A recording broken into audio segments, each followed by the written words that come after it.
ایک چھوٹا بچہ جس کا نام داؤد تھا بہت عرصہ پہلے اسرائیل کے ملک میں رہتا تھا۔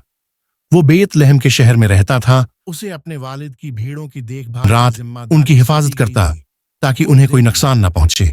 یہ کام آسان نہیں تھا، خاص طور پر جب خطرہ قریب ہوتا۔ بھیڑوں پر اکثر شیر اور ریچھ حملہ کرتے، لیکن داؤد نہ ڈرتا۔ اس کے پاس صرف ایک لاٹھی اور غلیل تھی، مگر وہ ان درندوں کو بھگا دیتا اور اپنے ریوڑ کی حفاظت کرتا۔ جب داؤد اپنی بھیڑوں کے ساتھ نہ ہوتا تو وہ بربت ہارپ بجایا کرتا تھا۔ اس کی دلکش دھنوں کو سن کر پرندے بھی رک جاتے۔ ایک دن ایک عقلمند بزرگ جس کا نام سموئیل تھا داؤد کے پاس آیا۔ خدا نے سموئیل پر ظاہر کیا تھا کہ داؤد مستقبل میں اسرائیل کا بادشاہ بنے گا۔ چنانچہ سموئیل نے داؤد کو مسح کیا اور اسے ایک اہم ذمہ داری کے لیے چن لیا۔ اسی دوران ایک بڑی مشکل کھڑی ہو گئی۔ ایک قریبی وادی میں اسرائیلی اور ان کے دشمن فلسطی جنگ کی تیاری کر رہے تھے۔ فلسطینیوں کا ایک خوفناک جنگجو تھا جس کا نام جالوت تھا۔ وہ کسی بھی انسان سے لمبا اور ایک ریچھ سے بھی زیادہ طاقتور تھا۔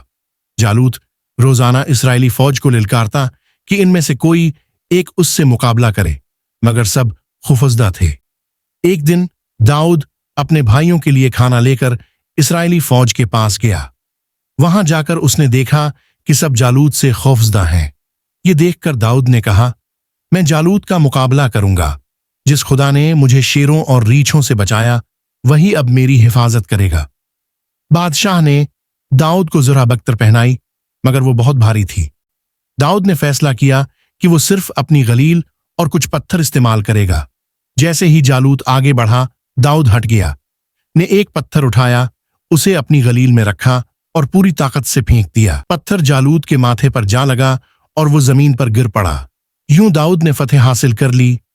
داؤد کی بہادری نے ثابت کیا کہ چاہے آپ کتنے ہی چھوٹے کیوں نہ ہوں، ایمان اور حوصلے سے بڑی مشکل پر قابو پایا جا سکتا ہے۔